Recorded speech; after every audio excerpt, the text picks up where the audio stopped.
Welcome back. I hope you are all doing well. As I had told you that we will start a new journey of Western political thought.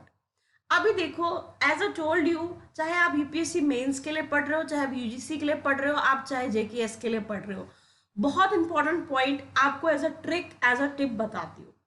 हम लोग अक्सर क्या करते हैं, चीज़ों को cram up करने की कोशिश करते हैं, लेकिन जब एग्जाम में मेंस का आंसर आता है या यूजीसी का कोई भी सवाल आता है, आपने एक चीज़ देखी होगी, अब चीज़ें बहुत ज़्यादा कंसेप्चुअल पूछी जाती है। रटाफिकेशन वाला टाइम बहुत कम हो चुका है लाइफ में।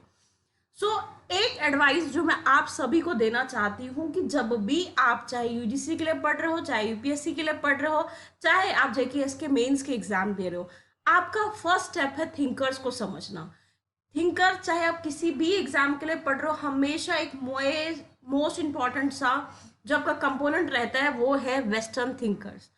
वेस्टर्न थिंकर्स पढ़ोगे, उसके बाद ही आपको पॉलिटिकल थ्योरी समझ आएगी, उसके बाद ही आपको इंडियन थिंकर्स और बेटर वे में समझ आएंगे।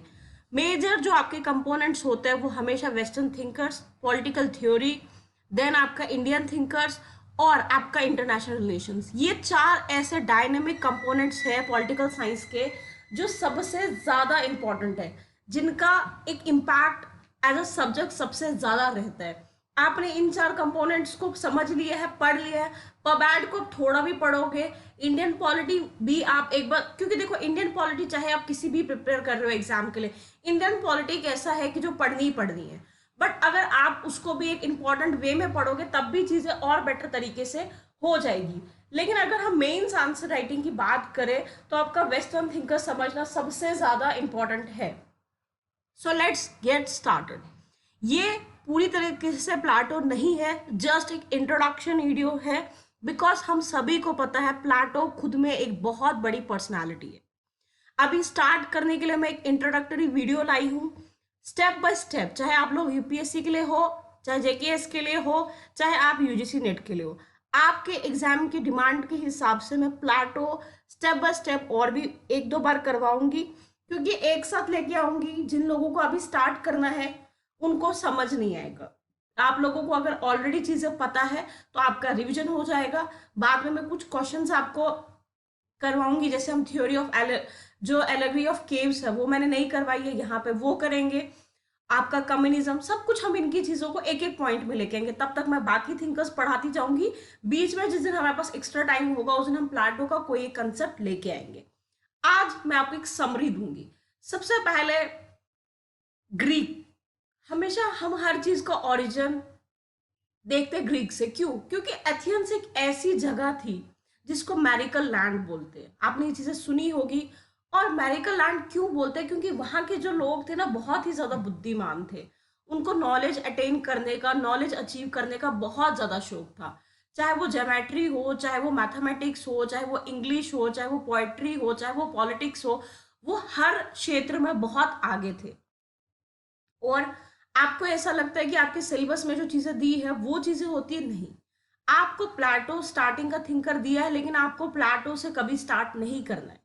आपने हमेशा पॉलिटिकल थॉट्स बिफोर सोफेट्स समझने हैं, उसके बाद आपने सोफेट समझने, सोक्रेटिस समझने, तब जाके प्लाटो पे आने। दिस इज द वे, ठीक है। And don't worry, I will, ये मेरी रिस्पॉन्सिबिलिटी बनती है कि वेस्टर्न पॉलिटिकल थॉट आपको बेस्ट तरीके से समझाया जाए। You don't need to worry about it all, that is my responsibility. आज समरी है तो मैं आपको थोड़ा सा बताती हूँ। देखो, अब हम बोलेंगे कि पहले भी बहुत सारे ऐसे थिंकर्स थे, राइटर्स थे जिन्होंने लिखा था, थ्योरीज दी थी, चाहे वो होमियंस थे, चाहे वो प्रोटागोरस थे, चाहे वो आपके गैल्कन थे, कैल्शियस थे, बहुत सारे आपके डिफरेंट सोफेट्स थे। अब ये सोफेट्स कौन थे? देखो, एक वर्ड होता है जिसे हम कहते हैं ऑरिटर, मतलब होता है वो लोग जिनके अंदर हुनर होता है एक लोगों को अपनी लैंग्वेज से इम्प्रेस करने का। ग्रीक में ये बहुत ट्रेंड था कि लोगों को इम्प्रेस किया जाए, पावर अटेन करने के लिए, अचीव करने के लिए। तो सोफेट्स उन लोगों से पैसे लेते थे, उनको सिखाते थे कि कैसे पावर में आना है। उसके बाद एक पर्सनालिटी आती है सोक्रेटिस, वो बोलते हैं कि ये चीजें गलत है। अब लोगों की जो नॉलेज होती है ना वो इनहेंस करनी है, बट लोगों को पता होना चाहिए कि वो क्या चीजें कर रहे हैं। वर्चू इज नॉलेज, एक बहुत इंपॉर्टेंट कोट है आपका सोक्रेटिस का। सोक्रेटिस गुरु थे प्लेटो के और प्लेटो गुरु थे एरिस्टोटल के, ये चीज आपको ध्यान रखनी है। और अलेक्जेंडर के गुरु थे एरिस्टोटल। ये आप एक देखो, जब भी कोई चीजें ये साइड पे लिख दो, फिर से बताती हूँ। सोक्रेटिस गुरु थे प्लेटो के, प्लेटो गुरु थे एरिस्टोटल के, और एरिस्टोटल गुरु थे अलेक्जेंडर द ग्रेट के। एग्जैक्टली ये चीज समझ आई। अभी हम समझेंगे थोड़ा सा निचोड़ की प्लेटो। हमें सोक्रेटिस के बारे में डायरेक्टली कुछ नहीं पता, लेकिन जो राइटिंग्स थी प्लेटो की, वहां से हमें पता चलता है सोक्रेटिस कौन थे। और इनको डेमोक्रेसी की हित में होने की वजह से एक पॉइजन जिसको हेमलॉक कहते हैं हम लोग, वो पॉइजन पीना पड़ा था। ठीक है, वो भी हम जब सोक्रेटिस के बारे में अच्छे से समझेंगे वो डिफाइन करेंगे। हमारे जो father of western political thought है, पॉलिटिकल थ्योरी है, वो माना जाता है किनको? प्लेटो को। Father of western political science माना जाता है एरिस्टोटल को। और एरिस्टोटल ही वो इंसान थे जिन्होंने कहा था political science is the master of all science. आप समझ सकते हो वैसे political science, because my favourite subject, तो मैं बहुत बाइस्ड हुई सब्जेक्ट के लिए। पॉलिटिकल साइंस रियलिटी में मास्टर ऑफ ऑल सब्जेक्ट्स है। जिस इंसान को पॉलिटिकल साइंस समझ आ गई ना, तो समझ लो कि वो बंदा बहुत 30 मार खान है, बहुत ज्यादा। आप अगर वो सच में पॉलिटिकल साइंस को समझता है, उससे थिंकर से कुछ सीखा है, तो वो इंसान पीसफुल दिखेगा, स्मार्ट दिखेगा और बहुत ज्यादा विटी दिखेगा। हम बात करते हैं सबसे पहले कि इन्होंने क्या इंपॉर्टेंट चीजें दी थी, दैट इज कंसर्निंग जस्टिस। इनकी जो रिपब्लिक है, अब देखो बहुत सारे बच्चे ऐसे होते हैं कि इनकी रिपब्लिक से ही तक चीजें लाते हैं, ठीक है, बट रिपब्लिक ही इनका ओनली वर्क नहीं था। ये जब अपनी लेटर एज में आते हैं ना, इनके विचार थोड़े बदले हैं। इन स्टेट्स और लॉज में ये कॉन्स्टिट्यूशन की बात करना स्टार्ट हो गए। इनका एक बहुत इंपॉर्टेंट पर्सपेक्टिव है, दैट इज फिलोसफर किंग। ये कहते हैं जिस भी देश में, जिस भी राज्य में, जब तक एक फिलोसफर राजा ना हो, एक राजा फिलोसफर ना हो, चीजें नहीं चलेगी। बहुत इंपॉर्टेंट कोट है। और इस कोट से आपके जो मेंस आंसर राइटिंग है वो भी आते हैं, और आप बच्चे जो यूजीसी वाले हैं, आपके लिए भी बहुत सारी चीजें आती है। अब यहाँ पे वो जो कंसर्निंग जस्टिस क्यों, इनकी बुक का टाइटल कंसर्निंग जस्टिस क्यों, यहाँ पे एक डायलॉग्स, क्योंकि ये डायलेक्ट्स पे मानते हैं। आपसे जब भी कोई माने पूछे कि प्लेटो किस फिलोसफी में मानते हैं, तो ये डिडक्टिव, डिडक्टिव चीज क्या होती है, पहले तो आप इसी वर्ड को समझो। जब हम जर्नल टू स्पेसिफिक जाते हैं तब वो चीजें डिडक्टिव होती है, जब हम स्पेसिफिक टू जर्नल जाते हैं तब वो चीजें इंडक्टिव होती है। मैं आपको इसकी एक एग्जाम्पल देती हूँ। जर्नल टू पर्टिकुलर में क्या होता है, पहले हम मैंगो के बेनिफिट्स बताएंगे, बाद में हम मैंगो के बारे में बताएंगे, तो जर्नल टू स्पेसिफिक हो गया। आपका इंडक्टिव में क्या होता है, हम पहले मैंगो के बारे में बताएंगे तब उसके बेनिफिट्स बताएंगे, वो हमारा पर्टिकुलर टू जर्नल हो गया, जिसको हम इंडक्टिव बोलते हैं। ये मानते हैं कि एक इंसान में 3 चीजें होती है, टेम्परामेंट्स, करेज एंड विजडम। और हमारे में 3 ऐसे एलिमेंट्स होते हैं जिनसे हम बने होते हैं। क्या? Gold, silver and bronze. ये मानते हैं जो लोग विजडम वाले होते हैं ना, उनके अंदर गोल्ड होता है, जो लोग करेजियस होते हैं उनके अंदर सिल्वर होता है, और जो लोग एक डोमिनेंट बेचारे नॉर्मल जो फार्मर्स वर्कर्स वगैरह होते हैं, उनके अंदर ब्रोंज होते हैं।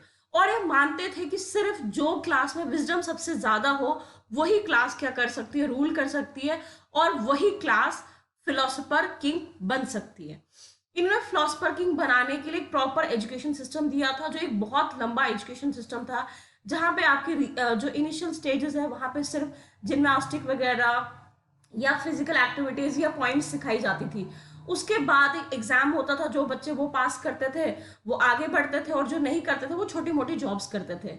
उसके बाद बच्चों को मैथमेटिक्स, डायलेक्ट्स, बाकी चीजें सिखाई जाती थी।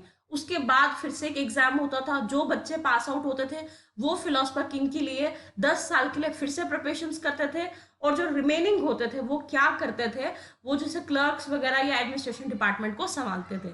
और at the very right age 55 years में एक फिलोसफर क्या बनता था, किंग। अब किंग की लाइफ, ऑब्वियसली बात है, इसने उसको राजा को सब कुछ बना दिया, सोर्स ऑफ ऑल नॉलेज बना दिया, तो उसकी लाइफ के लिए आसान करने के लिए इसने 2 चीजें फिलोसफर किंग के लिए, सिर्फ ये ध्यान देना, ये जो बात हो रही है ये सिर्फ किस क्लास की हो रही है, जो क्लास विजडम वाली है। इन्होंने communism of property and communism of wives की बात की। ध्यान देना बहुत आराम से। ये मानते हैं कि जब हम प्रॉपर्टी, ये तो ऑब्वियसली बात है, मटेरियलिस्टिक चीजों में रह के हम अपना वर्च्यू डेवलप नहीं कर पाएंगे। आप जब भी स्पिरिचुअल अवेकिंग लोगों की बातें सुनते हो तब भी आपको ये चीज है कि जब तक आप लालच में रहोगे आप कभी भी एक अच्छी सोच नहीं डेवलप कर पाओगे। तो ये लोग मानते हैं कि जो फिलोसफर किंग होते हैं उनके पास कोई प्रॉपर्टी नहीं होनी चाहिए, उनके पास नॉर्मल है खाना पीना होना चाहिए, उनको कोई जेवर शेवर लगाने का हक नहीं है। अब फैमिली होगी इनके हिसाब से तो इंसान डिटैच रहेगा, वो अपनी फैमिली की तरफ ज्यादा इंपॉर्टेंस देगा। तो इसीलिए ये कंसेप्ट लाते हैं कम्युनिज्म ऑफ वाइफ्स, जहां पे कोई पर्टिकुलर शादी नहीं हो, एक पर्टिकुलर मेटिंग टाइम चूज किया जाएगा हस्बैंड्स के लिए और वाइफ्स के लिए। जो भी उनके बच्चे होंगे सेम टाइम पे जो बच्चे पैदा हुए होंगे उनको बहन भाई रिगार्ड किया जाएगा, और उनकी एक नर्सरी जो भी होगी वहां पे उन बच्चों को पाला जाएगा, और कभी भी उन बच्चों को नहीं पता चलेगा कि उनके माँ बाप कौन है, और ना तो माँ बाप को पता चलेगा कि कौन बच्चा है। इससे क्या होगा, इससे दो बेनिफिट्स होंगे, क्योंकि ये पहले फेमिनिस्ट माने जाते हैं। ये भी शायद बहुत लोगों को नहीं पता हो, क्यों? क्योंकि ये मानते थे कि जो हाफ ऑफ द पॉपुलेशन होती है कंट्री की वो घर में सिर्फ खाना बनाने में बिजी हो जाती है।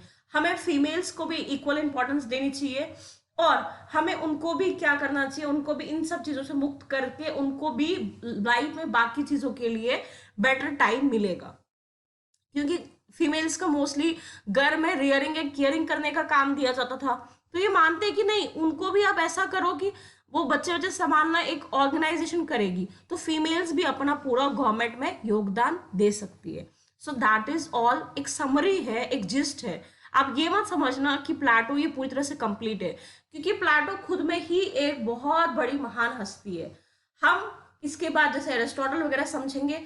एक बार मैं आपको एक क्रॉनिकल वे में समझाऊंगी कि यह पैटर्न क्रिएट कैसा हुआ। थोड़ा सा सोफेट्स समझेंगे, थोड़ा सा हम सोक्रेटिस समझेंगे, एरिस्टोटल वगैरह हम पढ़ेंगे। उसके बाद में आपको बीच बीच में जैसे इनकी एक एक थ्योरी, ताकि ये चीजें बोरिंग ना हो।